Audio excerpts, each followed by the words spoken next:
Em todo lugar se fala agora mais proteína, sem músculos, sem juventude, sem energia, sem força. Será que isso é verdade ou estamos prejudicando nossa saúde com isso? Como médica, afirmo, a verdade sobre a proteína é bem mais complexa do que a indústria fitness sugere. E no final deste vídeo, você vai saber quanta proteína seu corpo realmente precisa e por que o excesso pode te fazer envelhecer mais rápido. Nos últimos anos, houve um boom das proteínas. Seja pão, barra ou pó proteico, a proteína virou solução para tudo: emagrecimento, músculos e juventude eterna. Mas a verdade é, existem dois lados e eles parecem ser completamente irreconciliáveis. De um lado, o professor Walter Longo, um dos pesquisadores de envelhecimento mais conhecidos do mundo. Ele diz: proteína demais faz você envelhecer mais rápido e aumenta o risco de câncer. Do outro lado, o mundo fitness. Influenciadores com corpos impecáveis que dizem: sem pelo menos 2 gramas de proteína por quilo, você perde músculos. E então tem um movimento carnívoro que está surgindo agora nesse momento. Pessoas que só comem carne e afirmam que desde então têm exames de sangue perfeitos e energia sem fim. E no meio disso, bem, milhões de pessoas que já não sabem mais no que acreditar. Então vamos dar uma olhada, e sem ideologia, mas com razão, com conhecimento e consciência. Aliás, já na década de 1950, houve um clínico geral de Frankfurt que observou algo que hoje é mais atual do que nunca. Professor Dr. Lothar Wendt. Ele afirmou que pessoas com dieta rica em proteínas tinham mais pressão alta, alterações vasculares, retenção de líquidos, problemas no tecido conjuntivo e cardíacos. Ele chamou isso de doença do armazenamento de proteínas. Wendt escreveu 3 livros didáticos sobre o tema e descobriu que o excesso de proteína, não totalmente decomposto, se acumula nos tecidos e vasos sanguíneos. Esse trabalho praticamente sumiu da percepção das pessoas, exatamente na época da Revolução Farmacêutica.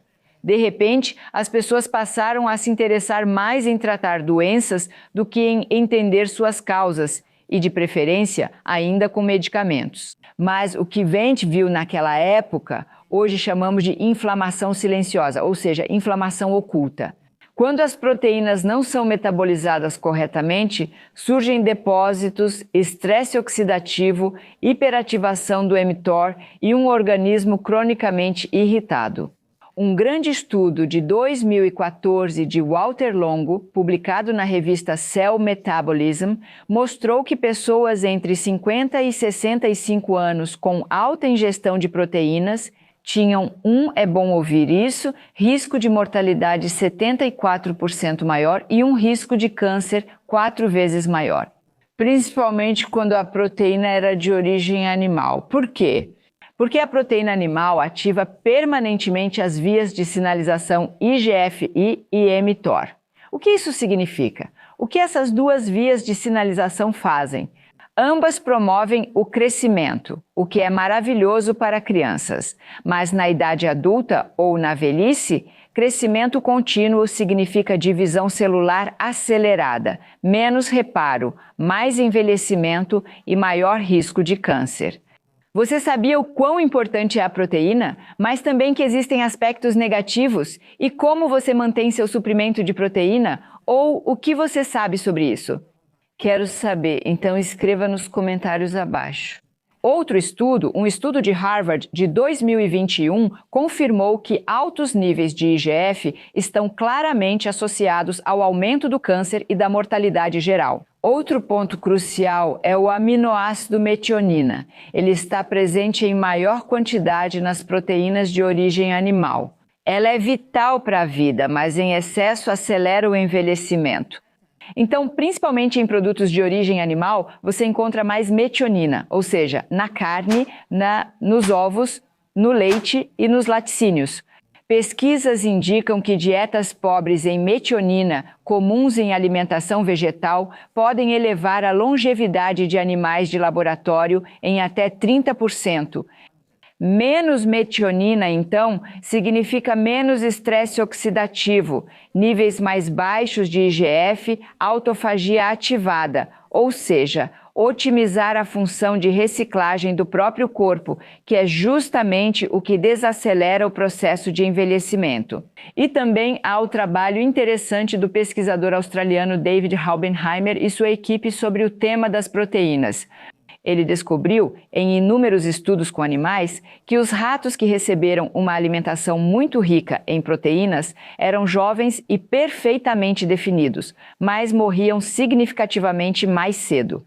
Ou, como ele mesmo disse, nossos ratos sexy e magros, que receberam uma alimentação rica em proteínas, mas pobre em carboidratos, morreram mais cedo do que seus semelhantes.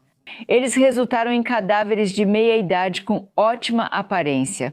Forte, mas eu acho que é algo que a gente precisa ouvir nessa discussão toda sobre proteínas. Aliás, essa citação também está no livro Nutrição, Minha Quintessência, do professor Andreas Michelsen. Eu sei que soa macabro, mas descreve o cerne do problema. Mais proteína melhora o desempenho e tonifica o corpo a curto prazo, mas acelera o envelhecimento a longo prazo. Os ratos que receberam menos proteína viveram significativamente mais. Talvez não fossem tão definidos, mas certamente mais saudáveis, o que também se aplica a nós, seres humanos. Porque a longevidade não vem do estresse metabólico constante, mas sim do equilíbrio entre construção e regeneração.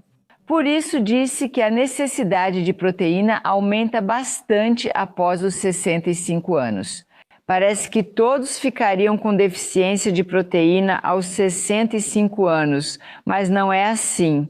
O que importa não é a idade no calendário, mas sim a idade biológica, ou seja, o quanto a pessoa cuida de si mesma. Como é a alimentação, a pessoa se exercita, como está a atividade geral, a resistência, como ela dorme, como está a lucidez mental.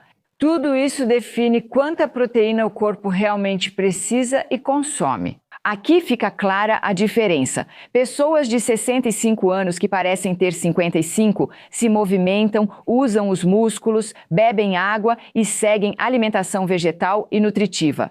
Também possuem estímulos sociais e mentais. Essas pessoas normalmente não precisam aumentar a ingestão de proteínas, pois seu metabolismo é estável, a musculatura ativa e a regeneração eficiente. Muitas pessoas perdem o engajamento com a vida a partir dessa idade. Talvez seja assim que possamos descrever. Isso resulta em menos movimento, menos treino de força, menos esforço diário, menos alimentos frescos, possível deficiência de vitaminas, menor apetite, solidão e, às vezes, dores. Todo o metabolismo vai desacelerando de alguma forma lenta, mas seguramente. E é exatamente isso que muda a fisiologia das proteínas. E isso leva a 3 coisas. Primeiro, a síntese de proteína muscular fica mais lenta, o corpo reage pior às proteínas.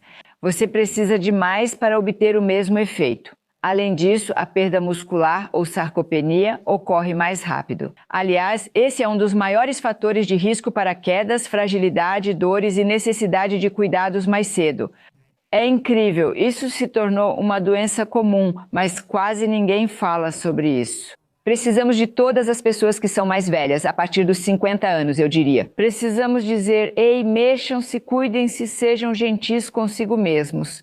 Porque com o passar da idade, a gente precisa fazer um pouco mais por si mesma. E em terceiro lugar, os processos de reparação no corpo simplesmente ficam mais lentos. Cicatrização, imunidade e metabolismo ósseo dependem de proteína. E é exatamente por isso que se coloca esse marcador aos 65 anos. Não porque essa idade seja mágica, mas porque estatisticamente a partir dessa idade aumenta o número de pessoas que biologicamente também envelhecem mais rápido, porque elas já não conseguem se cuidar sozinhas.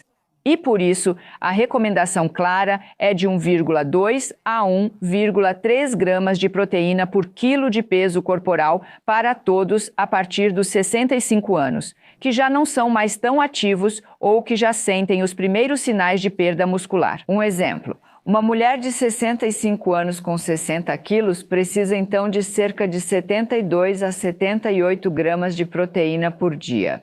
Com boa função muscular e vida ativa, pode ser um pouco menos. Em casos de fragilidade, quedas ou pouca atividade, pode ser mais. Então, esses 1,2 a 1,3. Mas a histeria moderna em torno das proteínas vai além disso. Hoje em dia, muitas pessoas acham que precisam tomar shakes o tempo todo, ou seja, shakes de proteína, para se manterem saudáveis. No entanto, uma meta-análise do British Journal of Sports Medicine mostrou, e isso de forma bem clara, mais de 1,6 gramas de proteína por quilo de peso corporal não traz ganho muscular adicional. O efeito simplesmente estabiliza.